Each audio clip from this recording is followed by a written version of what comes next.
वो ऑलरेडी व्यस्त होता है। जिसके चेहरे पर प्रसन्नता। एक बार संत एकनाथ जी बाबा जी कथा कर रहे थे पंढरपुर में, और पंढरपुर में संत एकनाथ जी बाबा जी कथा कर रहे, संत एकनाथ जी कथा कर रहे, और 3 महिलाएं बूढ़ी बूढ़ी, 3 महिला बाल सफेद, और 3 महिला एकदम बुजुर्ग सी, और सामने आके कथा सुनने बैठ जाते। जैसे हमारे सतुआ बाबा जी के पास में वो अध्यक्ष जी बैठे हैं, ऐसी सफेद बाल, और तो ऐसी ही बुजुर्ग माताएं 3 संत एकनाथ जी के यहाँ कथा सुनने के लिए चली जाती। अब 3-4 लड़कों को लगा कि ये लेडीज महिला तीनों कथा में आकर बैठ जाती हैं और बड़ी दिल से कथा सुनती हैं, और बाबा जी कथा कहते हैं तो बार बार इनको देखकर कथा कहते हैं। अब इन मूर्खों को कौन समझाए कि कथा वाचने वाला कथा जब वाचता है, जिसका मन कथा में ज्यादा लगता है, उसी को तो देख देख कर बोलना पड़ता है, उसी को देख कर बोलना पड़ता है। एक कवि जो होता है ना, कविता पाठ करने वाला, कवि सम्मेलन में, तो कवि क्या करता है, पूरी सभा में देख लेता है कि मेरी कविता कौन सही सुनेगा, तो फिर उसी के मुख से वो वाह वाह वाह वाह वाह सुनना चाहता है।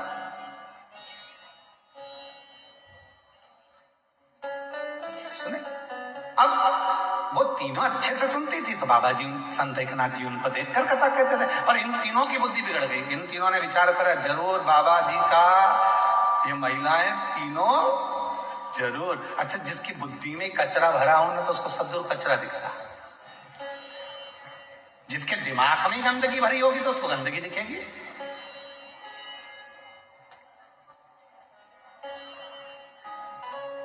जिसकी दिमाग में अच्छाई भरी होगी उसको सब अच्छा दिखेगा। वाह साहब क्या माघ मेला चल रहा है, वाह साहब क्या कथा चल रही है, वाह साहब पूरे पंडाल खोल दिए, पूरे संतों ने अपने अपने पंडाल खोल दिए, पूरे संतों ने क्या भंडारा कर रहे हैं, पूरे संत क्या भोजन करा रहे हैं, सुबह सुबह से चिल्ला चिल्ला कर आवाज लगा रहे हैं, ओ आओ संत भगवान पधारो, और साथ में चिल्ला रहे हैं कथा के भक्त भी पधारो। इतनी आवाज लगा रहे, और क्या चाहिए, इतने सारे संत साधु सन्यासी तपस्वी सबने अपने अपने पंडाल खोल दिए। जो संत जाने के तैयारी में थे, पेटियां बंद हो गई थी, सामान पैक होकर जाने लगा था, उन संतों ने कहा वो रुक जाओ रे, इतने आए, इनको और खिलाते खिलाते चले, इनको और खिला दे, पिलाओ चाय पिलाओ। फिर आवाज लगा रही, सुबेरे से आवाज लगा रहे चिल्ला के, सुबेरे 5:30 बजे से चिल्लाना जो चालू करा, कोठारी की जय, भंडारी की जय, पुजारी की जय, संत भगवान चाय तैयार, संत भगवान पधारो। ये वाले अखाड़े में चाय बन के तैयार हो गई, और फिर पीछे से आवाज आएगी, संत भगवान के साथ में जितने भक्त कथा सुनने आए पधारो, चाय की तैयारी। संत भगवान मन में सोचे, इतनी भीड़ में चाय पीना कौन जा, इनको जान दो,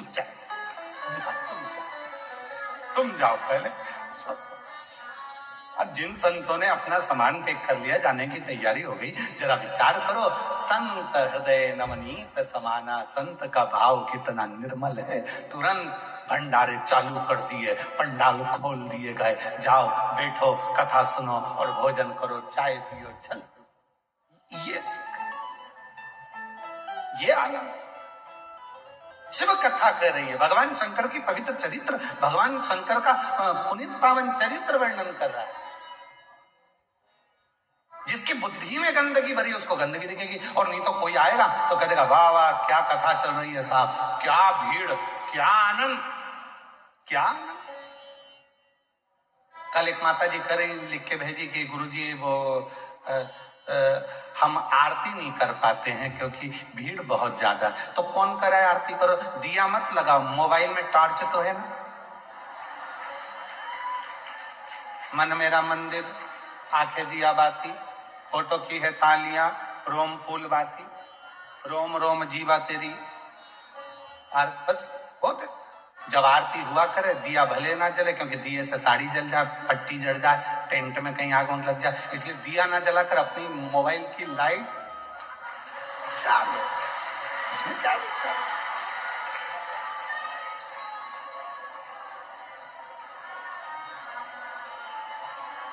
अब किसी ने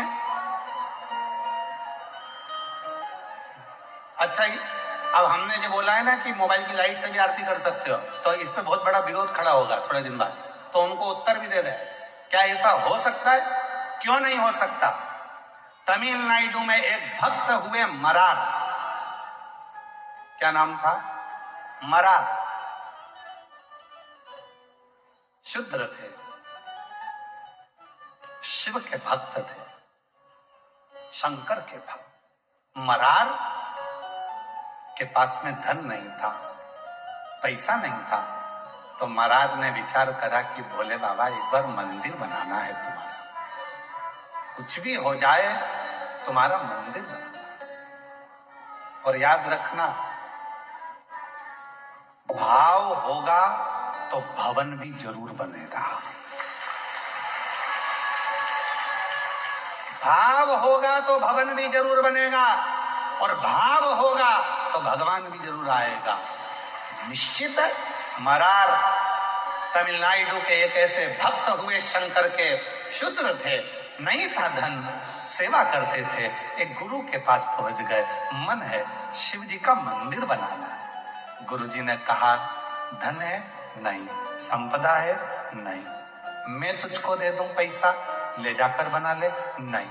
आपका भी नहीं चाहिए, मैं तो मेरा बनाना चाहता हूं। ठीक है, तो एक काम कर, धन नहीं, पैसा नहीं, तो मन में मंदिर बना। मन में मंदिर कैसे?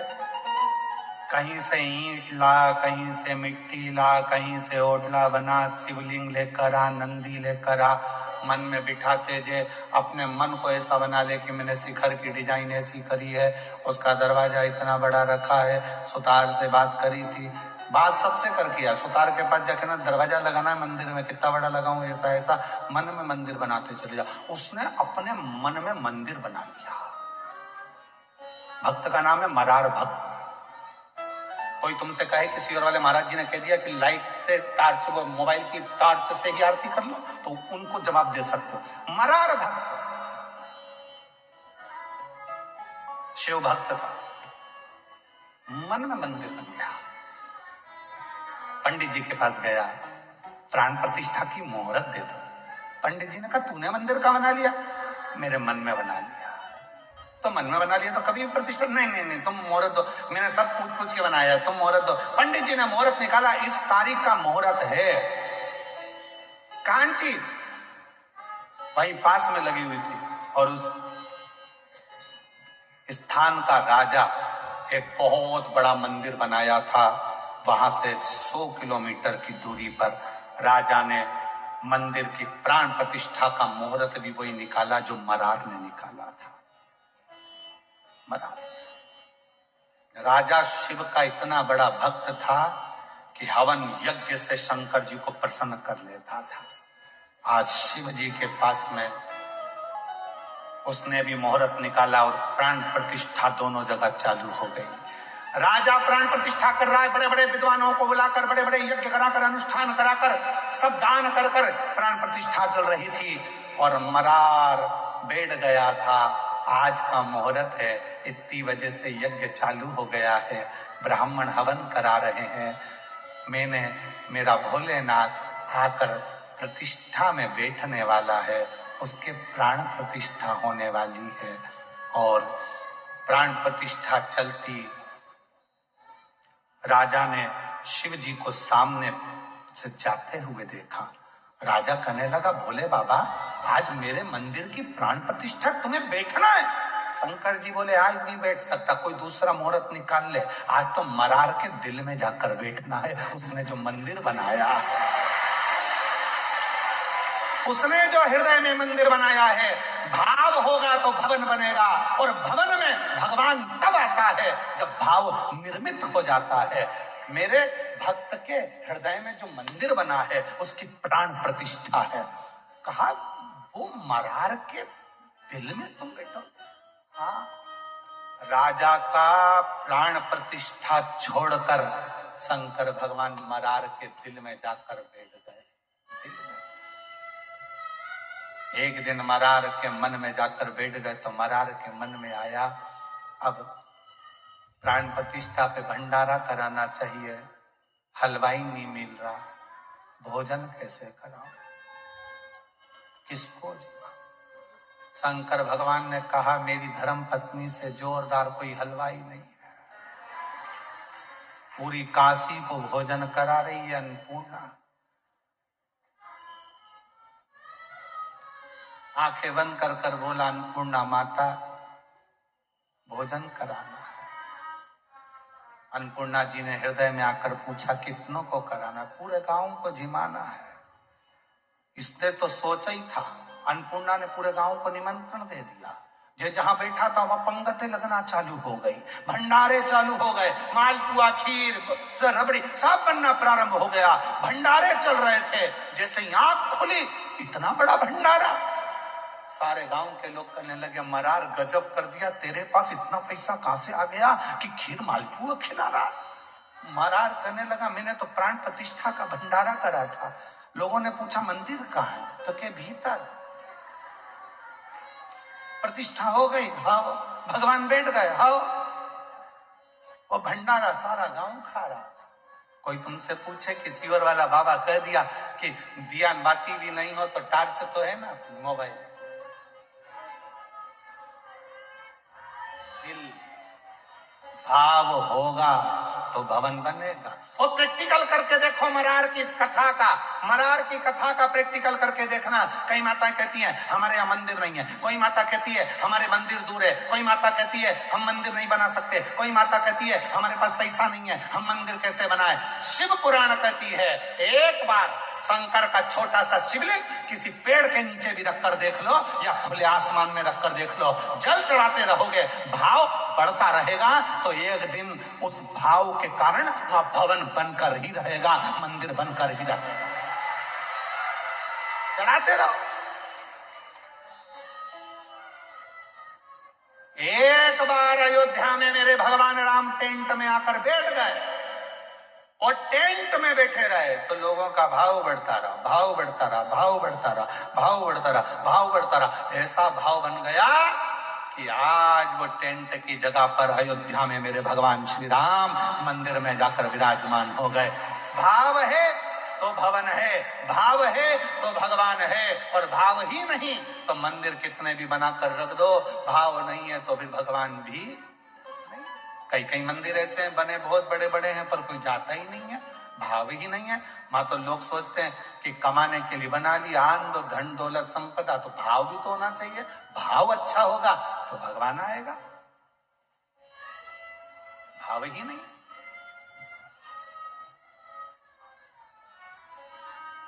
स्नेह चाहिए, प्रेम चाहिए। एक पत्र है, अच्छा गुरु जी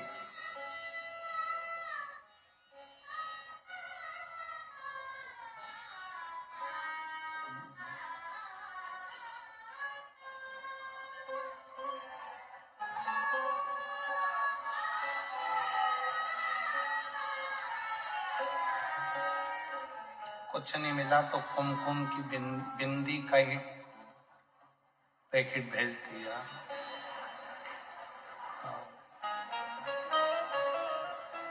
उसमें मुस्कुराती हुई एक बाई बिंदी लगा के बैठी।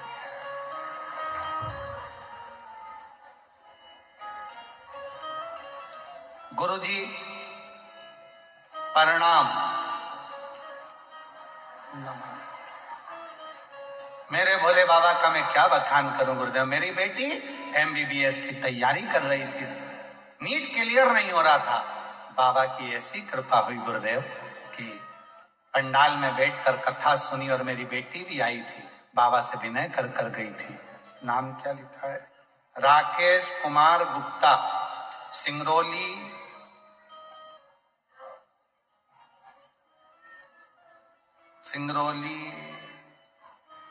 हाँ जो भी है, डेस डेस डेस मध्य प्रदेश। कहीं बैठी हो तो आप ही हैं क्या? आ जाओ आ जाओ, बेलपत्र लेके जाओ। पहले तो ये बताओ पत्ता कहां से लाई थी? बिंदी खाओ। तो मंगरौली। अब यहाँ मेरी बेटी एमबीबीएस की तैयारी कर रही थी, गुरुदेव सिलेक्शन नहीं हो रहा था, नीट क्लियर नहीं हो रहा था। एक बार बाबा से प्रार्थना करी और बाबा से प्रार्थना कर कर बाबा ने ऐसी कृपा कर दी, पंडाल में बैठकर जो मांगा, आज मेरी बेटी एमबीबीएस बन रही है, डॉक्टर कर रही है। मैं बाबा को प्रणाम करने आई हूँ। गुरुदेव, मेरे पति जब 12 वर्ष की उम्र में थे, मेरे पति जब 12 साल के थे, उनका पांव का ऑपरेशन हुआ था 12 साल की उम्र में। तो वो पांव से लंगड़ा कर चलते थे, पांव पूरा नहीं रख पाते थे। गुरुदेव, मैं इनको सीहोर ले गई और सीहोर में हम वहां से रुद्राक्ष लेकर आए और रुद्राक्ष का जल इनको पीने को देना चालू करा। गुरुदेव, 50 साल से लंगड़ा कर चलते थे, आज बाबा की कृपा से रुद्राक्ष के जल से पूरा पांव टिकने लगा और आराम से पूरे अच्छे से चलते हैं। अब लंगड़ा कर नहीं चलते। आए आ जाओ।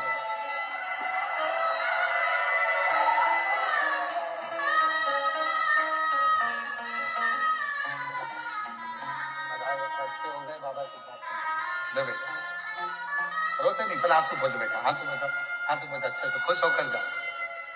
एक भी बेटी रोते नहीं, अच्छे खुश हो अच्छे से। हाँ तो देखो पाँव भी बढ़िया चक हो गए, बेटी भी डॉक्टर बन रही है। अब क्या रोना, शिव कृपा। अच्छे खुश हो अच्छे से, खुश होकर आंसू पोछ कर जाओ, बढ़िया खुश होकर। मेरा तू ही तो हमदर्द जिसे हर पति पांव से लंगड़ा कर चलते थे 50 साल से, आज बाबा की कृपा से पूरी तरह से चल रहे हैं। ये शिव के रुद्राक्ष का महत्व है। गुरुदेव,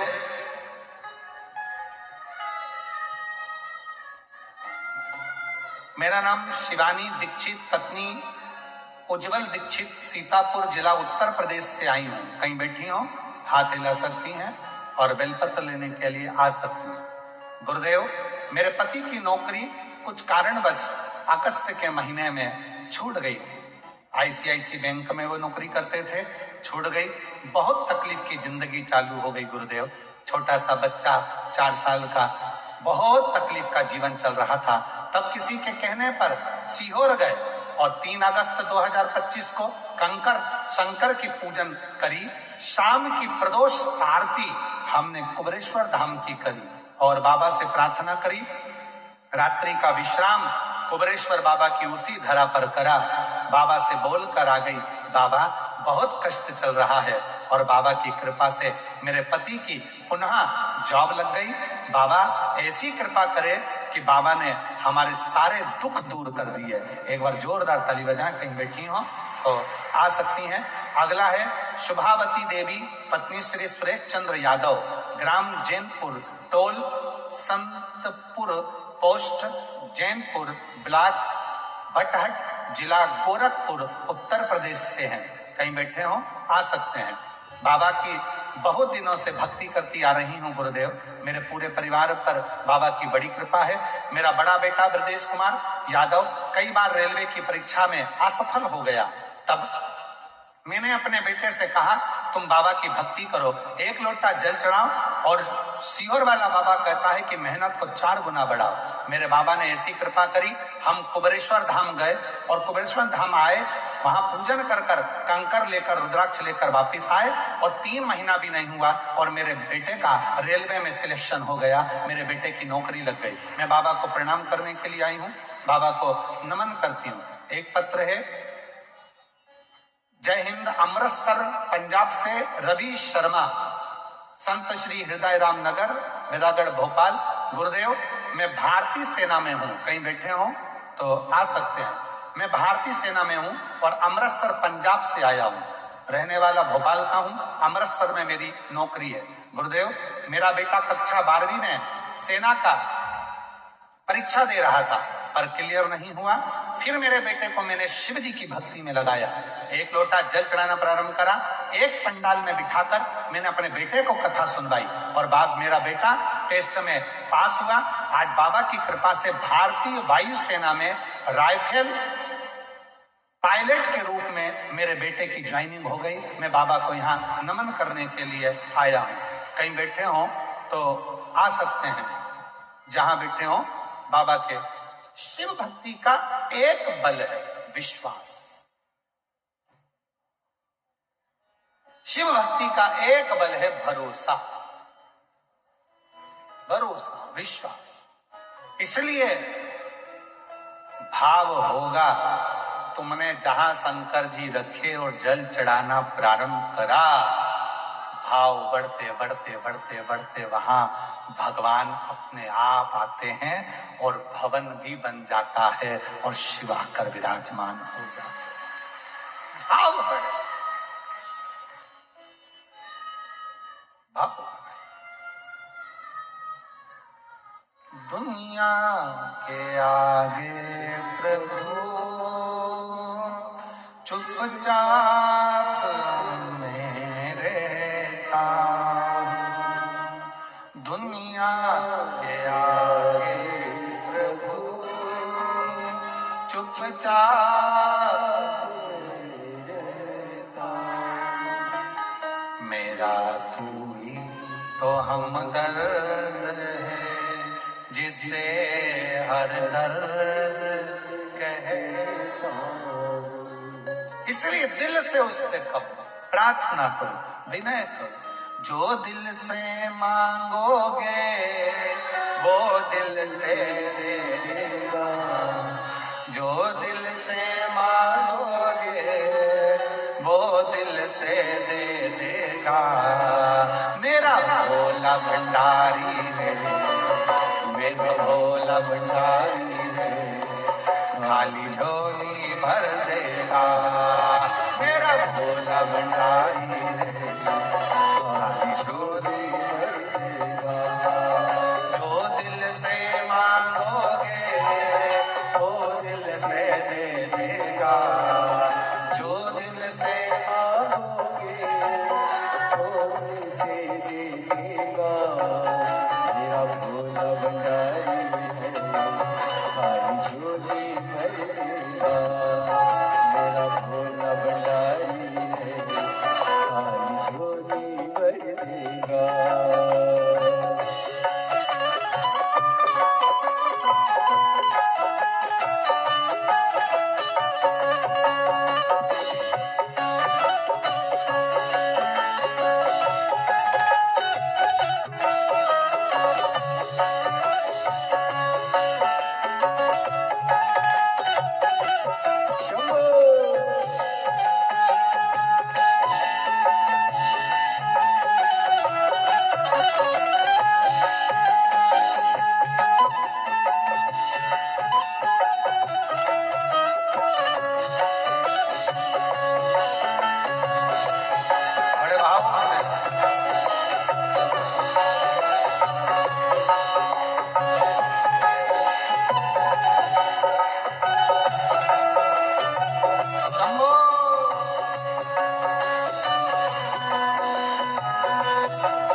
अपने स्थान पर बैठकर बाबा देवाधिदेव महादेव को अपने मन का भाव कहिए, दिल से प्रार्थना करिए, विनय करिए, निवेदन करो, बाबा को अपने मन का भाव कहो, हृदय से प्रार्थना करो। ये कथा जो प्रयागराज की पवित्र धरा पर चल रही है, प्रयागराज की भूमि पर जो कथा चल रही है, ये कथा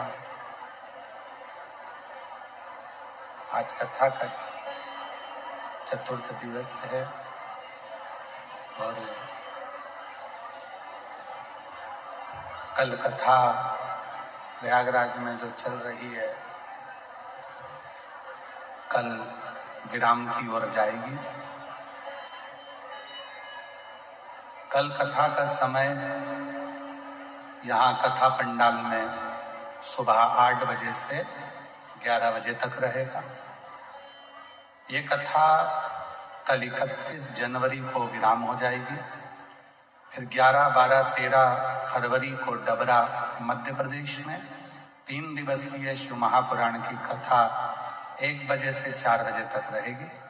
उसके बाद में 14 से 20 फरवरी रुद्राक्ष महोत्सव सीहोर कुबेरेश्वर धाम पर रहेगा। फिर 24 फरवरी से 2 मार्च तक, कल हमारे मुख से निकल गया था अहमदनगर, तो 24 फरवरी से 2 मार्च तक शिरूर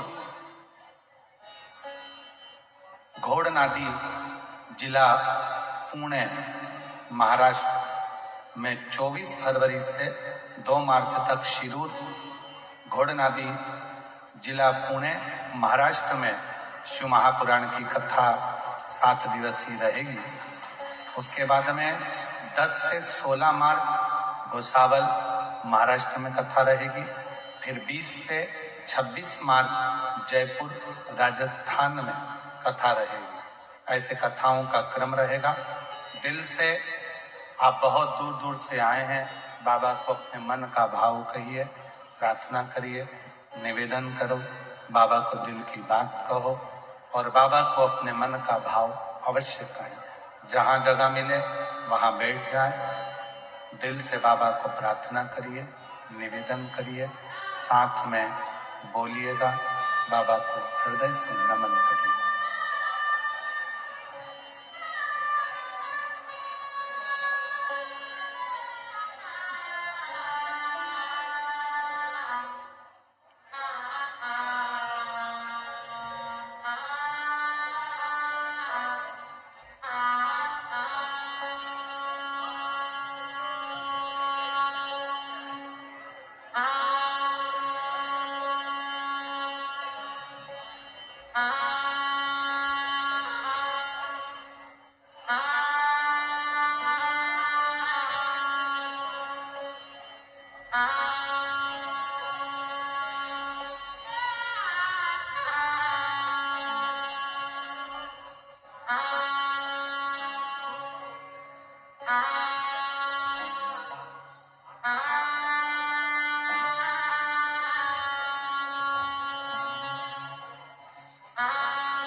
नमस्तु श्री शिवाय नमस्तु श्री शिवाय नमस्तु श्री शिवाय नमस्तु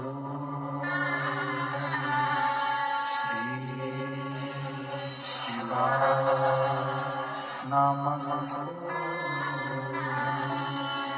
भोला सब दुख का मारा, ओ भोला सब दुख का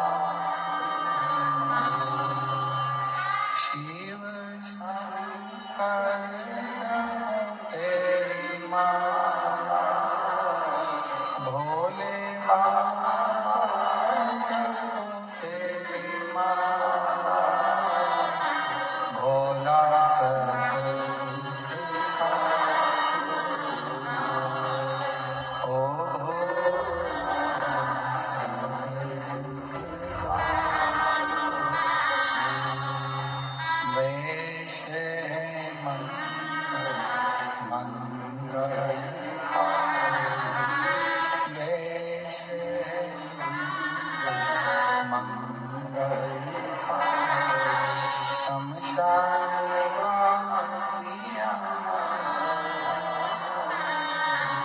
शमशान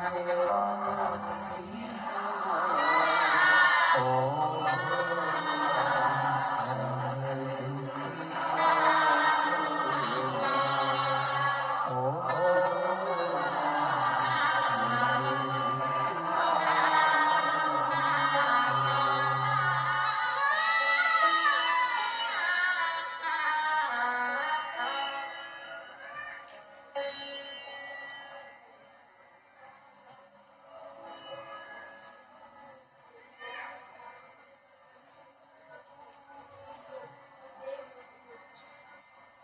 बाबा देवाधिदेव महादेव भगवान शिव की पवित्र पावन कथा वर्णन कर रही है। शिव तत्व कह रहा है, पुनीतावती की कथा कर रही। पिता का नियम था प्रदोष काल में शिव का स्मरण करना। प्रदोष काल में भगवान शंकर का अभिषेक करना। और जितने भी शिव भक्त कथा को सुन रहे हैं, आप भी नियम बनाओ। दुकान पर हो तो दुकान पर, ऑफिस में हो तो ऑफिस में, घर पर हो तो घर पर 5 बार प्रदोष काल में श्री शिवाय नमस्तुभ्यम जरूर बोला, अवश्य बोलो। 5 बार 7 बार जब हम श्री शिवाय नमस्तुभ्यम कहते हैं, बाबा से अपने मन की बात कहते हैं, प्रार्थना करते हैं, विनय करते हैं, निवेदन करते हैं, तो शिव उसे स्वीकार करता है। भगवान वो गढ़दानी उसको सुनते हैं।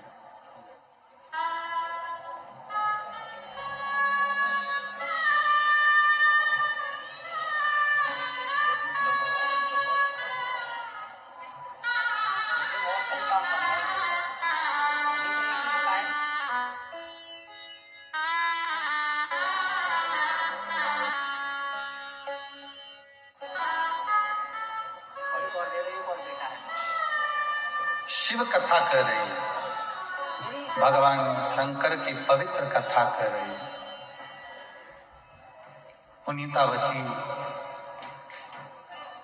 पिता के प्रदोष काल की पूजन को देखती है और पिता के उस पूजन को उसने अपनी बुद्धि में, अपने चित्त में बिठा लिया।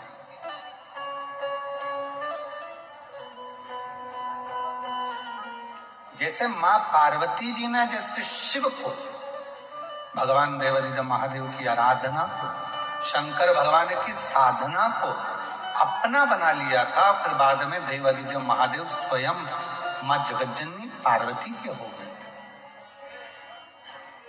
ये उसी तरह जैसे विश्वनाथ जिसका हो जाता है, एक बार यदि विश्वनाथ आपका हो गए, भगवान विश्वनाथ यदि आपके हो गए, तो विश्व का कोई ऐसा सुख नहीं है जो तुम्हें नहीं मिल सकता। कोई ऐसा सुख नहीं जो तुम्हें प्राप्त नहीं है।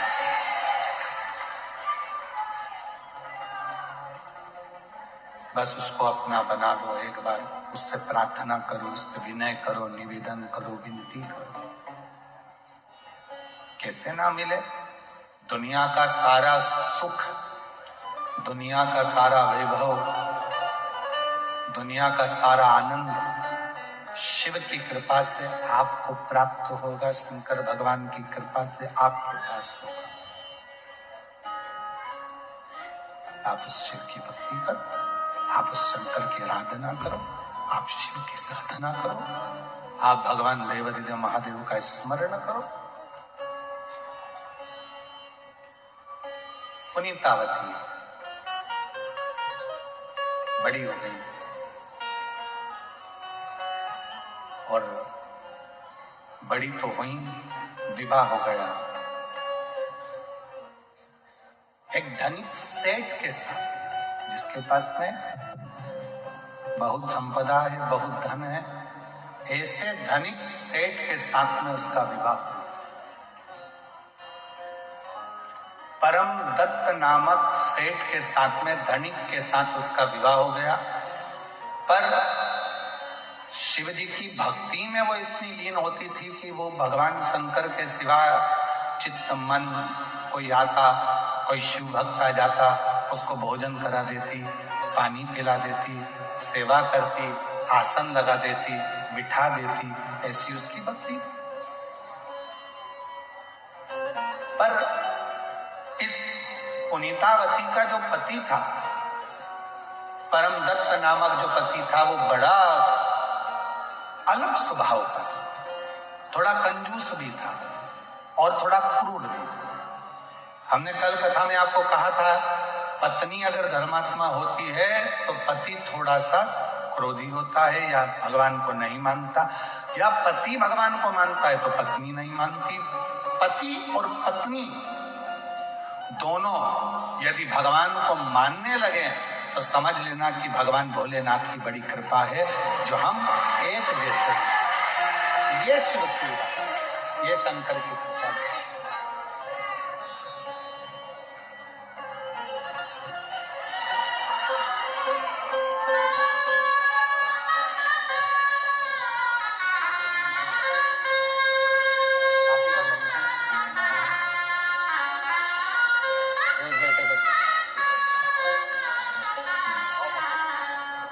बेटे का जॉब रेलवे में लगा है और इसके पहले जो आए थे उनका एयरफोर्स में जॉब लगा था। दोनों के लिए जोरदार ताली बजाकर साधुवाद। बाबा की कृपा। शिव तत्व देवाधिदेव महादेव की पवित्र कथा करें। पुनीतावती का पति भगवान को कम मानता था, दान धर्म कम करता था, पुण्य कम करता था, पर पुनीतावती भगवान की सेवा में लगी रहती थी। कोई आए तो भूखा ना, कोई भी आए वो भूखा ना। ये पुनीतावती के जीवन का एक लक्ष्य था, जीवन का एक सुख था, और पुनीतावती उसी पर चलती थी जो पिता ने मार्ग बताया था, जो पिता ने बताया था उसी पर पुनीतावती चलती, उसी पर चलती। पुनीतावती उसी पथ पर चल रही है जिस पथ पर उसके पिता ने उसको मार्ग दिया था, पिता ने जो बताया था उसी पथ पर चल। कभी कभी ऐसा होता है, एक सेठ जी थे, बहुत कंजूस थे, और उनकी पत्नी इतनी धर्मात्मा थी कि हर अमावस्या पे पंडित जी का भोजन कराती थी, और पंडित भोजन करने आता तो सेठ जी अंदर से कुड़ कुड़ के मर जाते थे। एक दिन सेठ जी ने देखा कि कल अमावस्या है, पत्नी फिर पंडित जी को बुलाएंगे, भोजन कराएंगे, दक्षिणा देंगे, और पंडित जी ऐसे कि खाते भी खूब ले जाते भी खूब। सेठ जी ने अपनी पत्नी से कहा, सुनो कल अमावस्या है, पंडित जी को निमंत्रण तुम मत देना, पंडित मैं ढूंढूंगा, मैं बताऊंगा किस पंडित को भोजन कराना है, और पंडित आएगा और वो भोजन करके जाएगा। पत्नी इतनी खुश हुई, 40 साल शादी के हो गए, जिंदगी में पहली बार पंडित ये बुला रहे। भगवान ने कृपा कर दी जो ये पंडित बुला रहे, नहीं तो मेरे को बुलाना पड़ता था, ये तो भगा देते थे। सेठ जी गए पंडित ढूंढने के लिए, एक गांव में पहुंचे तो पंडित जी के दरवाजा बजाया, पंडित जी हैं? हाँ साहब। पंडित जी को देखकर हाथ जोड़कर पूछे, क्यों महाराज जी कितना खाते हो? पंडित जी बोले 10-12 पूरी, भुजिया, 20 कटोरी खीर, 10-12 गुलाब जामुन, और खोपरा पाक होगा तो आधा किलो। सेठ जी वापिस चले गए, रहने दो महाराज तुम यहीं अच्छे। दूसरे गांव गए तो उन्होंने भी ऐसे बताया। एक गांव में एक पंडित जी मिले, बड़े दुबले पतरे से, तन पर गमछा पिछोड़ा। पहुंच गए, पंडित जी कितना खाते हो? पंडित जी बोले शरीर देख लो, ऐसा सर। फिर भी कितना खाता? 2 रोटी बिना घी की, मीठा शुगर है नहीं खाता,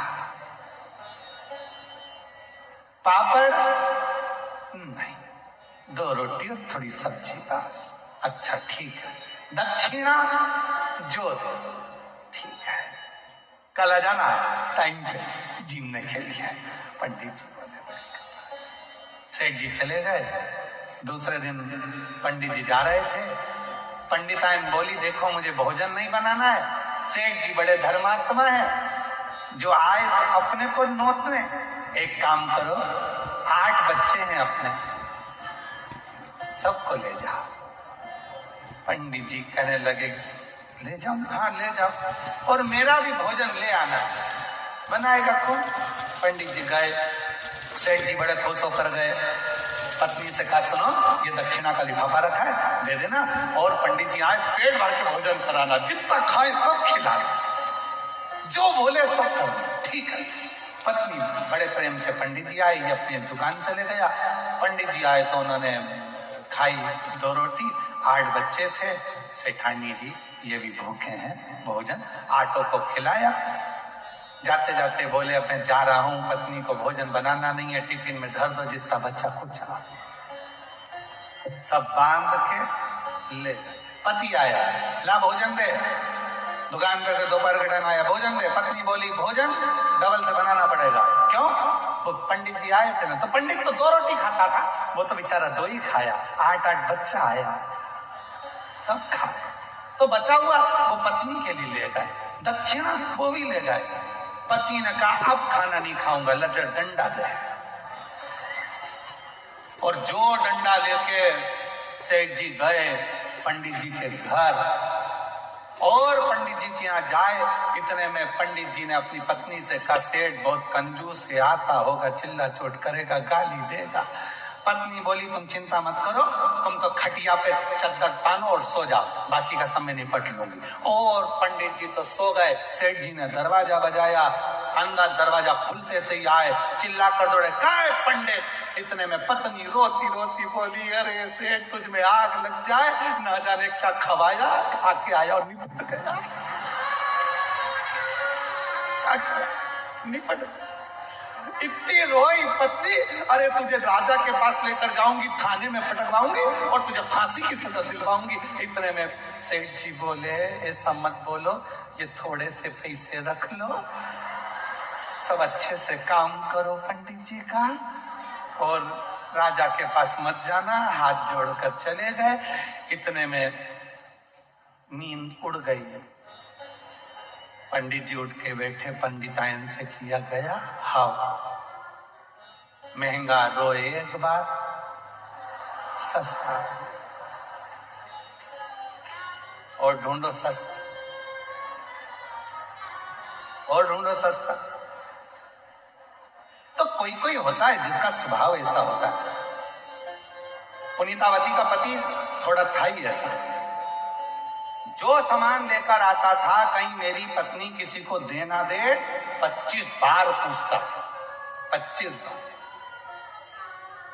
किसी किसी की आदत में रहता है 25 बार कहता है हमने दिया, हमने दिया, हमने दिया। होता है किसी किसी की आदत में रहता है।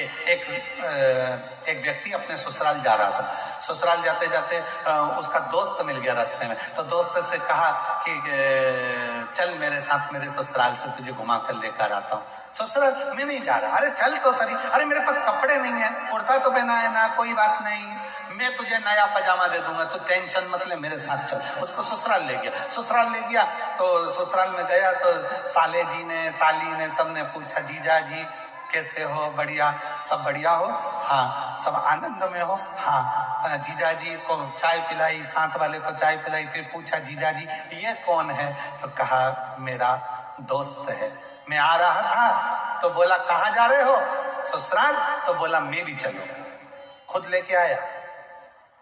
और अब क्या कह रहा है? ये कह रहा था बहुत अच्छा, इतना बढ़िया दोस्त है। आते आते बोला मेरे पास कपड़े नहीं है, तो मैंने इसको अपना पजामा दे दिया। दोस्त ने हाथ पकड़ा दोस्त का, ले गया कमरे में। ये क्यों बोला तूने कि पजामा दे दिया? अकल नहीं है? दोस्त की तो मर्यादा रखना चाहिए, पजामे का नाम नहीं लेना चाहिए। अब नहीं बोलूंगा यार, गलती हो गई, चल। इतने में मौसी सास आ गई। जी आप बेटा दामाद, तुमको तो लाला जी हमारे घर भोजन करने आना पड़ेगा। लाला जी चले गए शाम को भोजन करने, दोस्त को भी ले गए, और दोस्त भोजन कर रहा था। इतने में मौसी सास ने पूछ लिया लाला जी ये कौन है? मेरा दोस्त है, आ रहा था। इसलिए आया साथ में, बोला चलो मैं भी चलता हूं।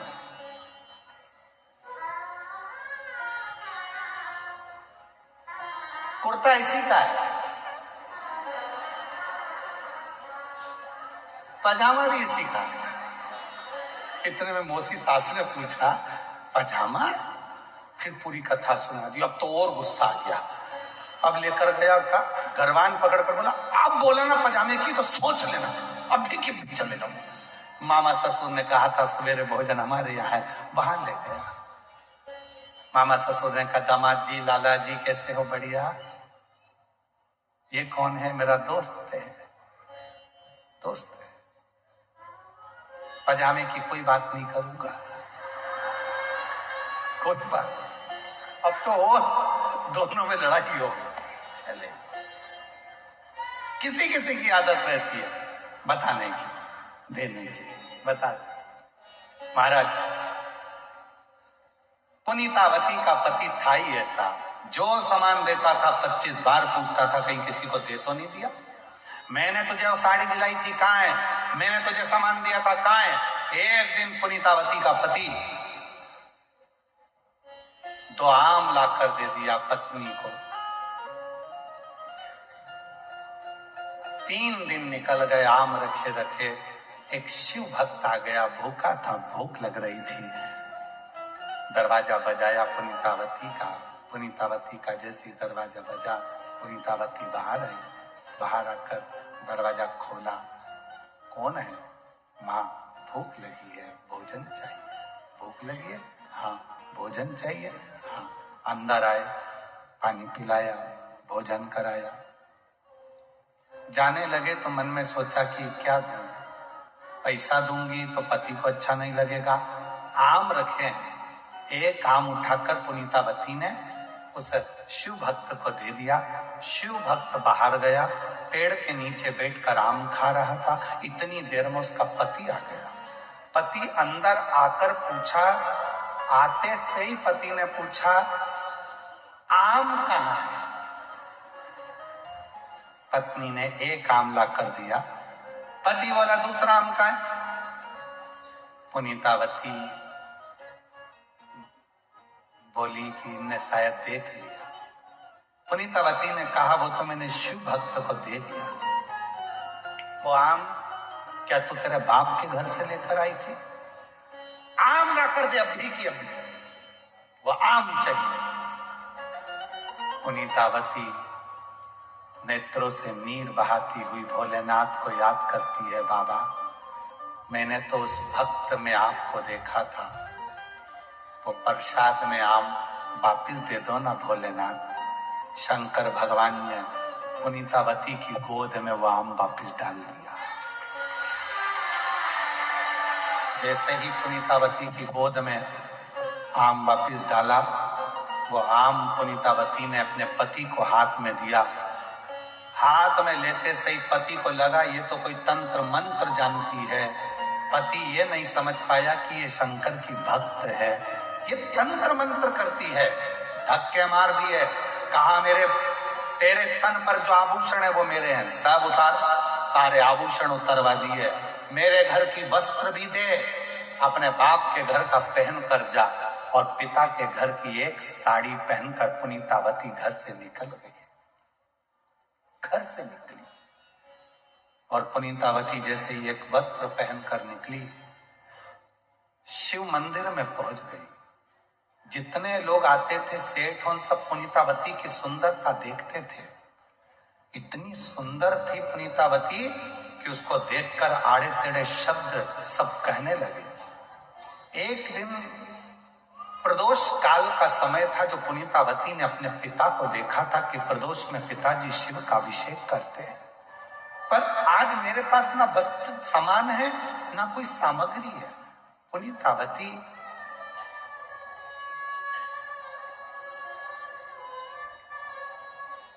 नेत्रों से नीर बहाने लगी। नीर। बाबा के मंदिर में झाड़ू लगाने लगी। झाड़ू लगाते लगाते रज शिव के शिवलिंग पर चढ़ रही थी। भगवान देव अधिदेव महादेव प्रकट हो गए। बाबा ने पूछा, पुनीतावती पुनीतावती पूछे, कौन? शिव। मैंने तो ना जल चढ़ाया, ना बेलपत्र चढ़ाई, ना धतूरा चढ़ाया, ना फूल चढ़ाया, कुछ भी नहीं। तूने मेरे मंदिर में झाड़ू लगाई, झाड़ू से धूल उड़ी, वो धूल मुझे लगी। लोग भस्म चढ़ाते हैं, तूने मुझे वही भस्म चढ़ा दी। बता तुझे क्या दूं मैं आज, क्या दूं मैं तुझे आज? दुनिया के लोग कहते हैं, सीओर वाले बाबा जी कहते हैं, सीओर वाले महाराज कहते हैं, मंदिर में झाड़ू लगा, पोछा लगा। उनको कौन समझाए कि झाड़ू लगाने पर भी अगर तुमने शिव मंदिर में झाड़ू लगाई है, पोछा लगाया है, सफाई करी है, अगर धूल थोड़ी सी अगरबत्ती लगी थी, धूप बत्ती लगी थी, तुम्हारे झाड़ू पोछा लगाने से अगर वो भस्म भी उड़ेगी, शिव पर चढ़ेगी, उसका भी फल तुम्हारे खाते में लिखा कर जाएगा। भस्म का फल भी तुम्हारे खाते में लिखा कर जाएगा। लोग कहते हैं, सीवर वाले बाबा जी कहते हैं जल चढ़ाओ, सीवर वाले बाबा जी कहते हैं निर्माल्य उठाओ, विसर्जन में लेकर कहीं एक जगह स्थान पर रखो। क्या फल है उसका? बहुत फल, बहुत। जो भी कथा शिव महापुराण में कही जाती है, एक एक शब्द शिव महापुराण में कहा जाता है, वो कहीं ना कहीं किसी न किसी पुराण में से, किसी स्थान में से, कोई कथा के माध्यम से लेकर फिर बोला जाता है। हमें भी मालूम है कि करोड़ों करोड़ों लोग इस कथा को सुनते हैं। कोई भी आकर खड़ा हो जाएगा कि प्रमाण दीजिए, तो उस प्रमाण को देने के लिए कौन से पुराण से, कौन से शास्त्र से, कौन सी जगह से, कौन से पृष्ठ से, गीता प्रेस गोरखपुर की कौन सी किताब से उसको लिया गया, उसका पूरा वर्णन एक डायरी में लिखते हैं। उसके बाद व्यासपीठ पर आते हैं, फिर बताने का प्रयास करते हैं, जिससे किसी को बताने का समय आए तो बताया। कई लोगों ने बीच में प्रमाण कहा, शिव जी पे चढ़ा हुआ जल नहीं पीना चाहिए, फिर उनको प्रमाण दिया। फिर किसी ने कहा पशुपति व्रत तो हमारे पुराणों में नहीं है। कैसे नहीं है? पाशुपत्य व्रत एक होता है, पाशुपत योग, एक पाशुपत अस्त्र और एक पाशुपत व्रत। पाशुपत व्रत स्वयं देव महादेव का वो व्रत भगवान कृष्ण ने भी करा। भगवान कृष्ण ने भी पाशुपत योग भी करा, पाशुपत व्रत भी करा और पाशुपत अस्त्र भी रखा। संसार के लोग जब द्वापर में भगवान कृष्ण ने जब पाशुपत व्रत करा, अस्त्र करा लिया और पाशुपत योग करा, तो भगवान शंकर ने कहा दुनिया की सामर्थ्यता नहीं है जो पाशुपत योग कर ले, दुनिया की सामर्थ्यता नहीं है कि पाशुपत अस्त्र धारण कर ले, और कली काल में जो पाशुपत व्रत करेगा वो पाशुपत अस्त्र और योग के बराबर होगा, उसका फल जरूर मिलेगा, उसका फल मिलेगा। तो दुनिया के लोगों ने फिर पाशुपति व्रत करना प्रारंभ करा। आज पूरी दुनिया के लोग पशुपति व्रत कर कर अपने मन की कामना 5 सोमवार कर कर फल प्राप्त कर लेते, वो पाशुपति व्रत है। फिर किसी ने कहा कनेर का फूल, फिर किसी ने कहा सफेद आंकड़े की जड़, एक एक चीज का वर्ण। और ये कथा आज कह रही है, भगवान शंकर की कथा कर रही है कि झाड़ू लगाने का भी फल है, पोछा लगाने का भी, मंदिर में सफाई करने का भी फल है।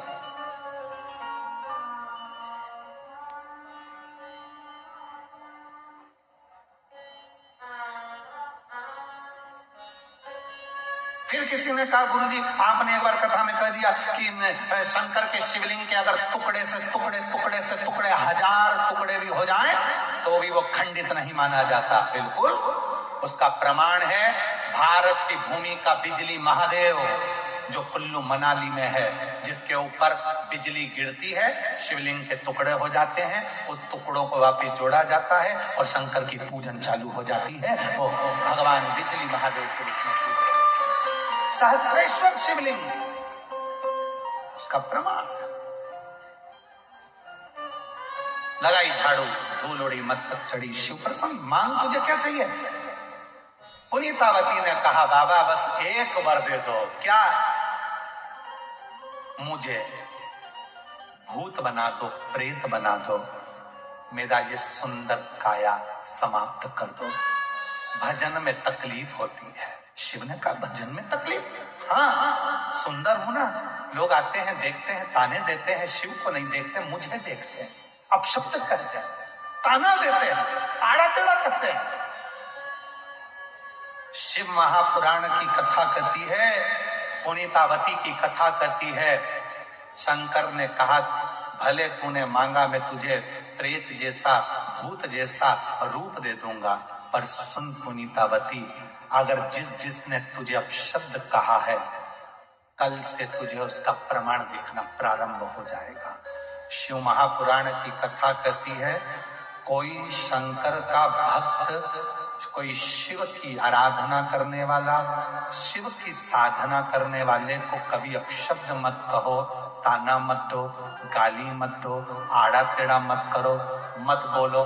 तुम्हारा विश्वास हो तो तुम शिव की कथा सुनो, तुम्हारा विश्वास हो तो शिव को मानो, वरना ना शिव कथा करने वाले की निंदा करो, ना शंकर की निंदा करो, ना शिव पुराण की निंदा करो, वरना मरने से पहले एक बार तो परमात्मा भुगताता बहुत है। सावधान, नहीं करना ही।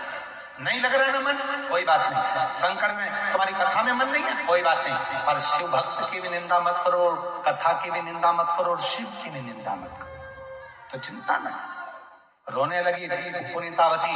शिव जी ने उसकी अस्थियों का कंकाल कर दिया, केवल चेहरे पर खाल थी, झुर्रियां पड़ी हुई थी, बाल खुले थे और शरीर कंकाल जैसा था। एक दिन पुनीतावती प्रसन्न भाव में मन में सोची, मैंने शिव की आराधना तो करी है, शंकर की साधना तो करी है, पर अब एक बार मेरे जीते जी मुझे कैलाश पर्वत पर शंकर की नट राजलीला का दर्शन करना है। चलिए पुनीतावती, चलिए।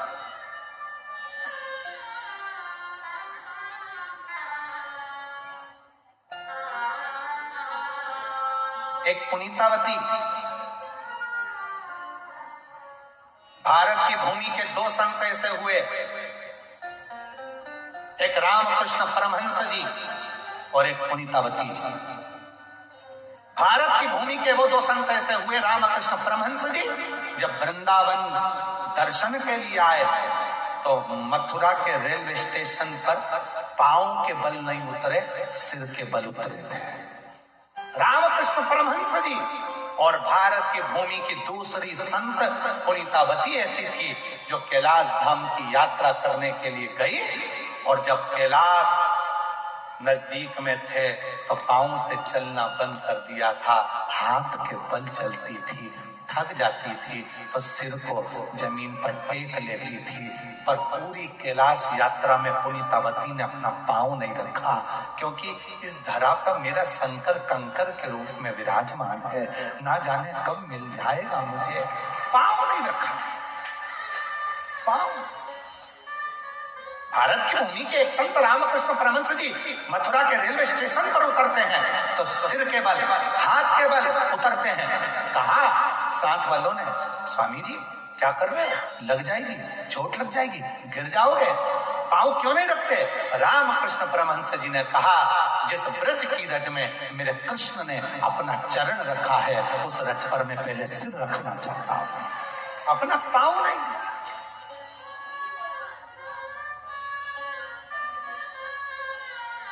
आए रामकृष्ण परमहंस जी को देखकर बहुत सारे संत साधु सन्यासी तपस्वी साधक उपासक आ गए। रामकृष्ण परमहंस जी से प्रश्न किया कि भगवान कृष्ण की बंसी में ऐसा क्या है जो गोपियां आधी रात को दौड़ कर आ जाती है? उत्तर दीजिए रामकृष्ण परमहंस जी। भगवान कृष्ण की बंसी में ऐसा क्या है जो गोपियां आधी रात को अपना परिवार छोड़ देती हैं, बच्चे छोड़ देती हैं, पति छोड़ देती हैं, घर छोड़ देती हैं और दौड़ दौड़ कर आ जाती है? भगवान की बंसी में ऐसा क्या है? रामकृष्ण परमहंस जी ने कहा, सुबह ब्रह्म मुहूर्त में 4 बजे बताऊंगा, यमुना जी के घाट पर। यमुना जी के घाट पर ब्रह्म मुहूर्त में सुबह 4 बजे बताऊंगा। लोग आधी रात को यमुना जी के तट पर इकट्ठे हो गए, पूरा घाट भरा गया, कहीं जगह ना बची रत्ती भर। रामकृष्ण परमहंस जी सुबह 4 बजे आने वाले थे, आए नहीं। 5 बज गई, 6 बज गई, 7 बज गई, 8 बज गई, सुबह की 9 बज गई, 10 बज गई, तब रामकृष्ण परमहंस जी आए। लोगों ने पूछा, बाबा जी बताओ भगवान कृष्ण की बंसी में ऐसा क्या था जो गोपियां आधी रात को आकर खड़ी हो जाती थी कृष्ण के लिए, तब भगवान राम कृष्ण परमहंस जी ने कहा, वो तो मुझे भी नहीं मालूम कि भगवान की बंसी में ऐसा क्या था, पर उनकी बंसी में आज भी दम है, इसलिए तुम पूरी रात से यहाँ बैठे हुए हो, इंतजार कर रहे हो उस बंसी की बात को ध्यान करने के लिए। लोग हमसे पूछते हैं शिव महापुराण में ऐसा क्या है, हमने कहा एक बार पंडाल में आइए और शिव महापुराण के पंडाल में आकर बैठकर जमीन को नमन कर कर कथा को श्रवण कर कर जाइए, फिर मालूम पड़ेगा अगले पंडाल में तुम नहीं भी आना चाहोगे तो भी शंकर तुम्हें खींच कर बुलाएगा, तुम्हारी झोली भर कर बुलाएगा।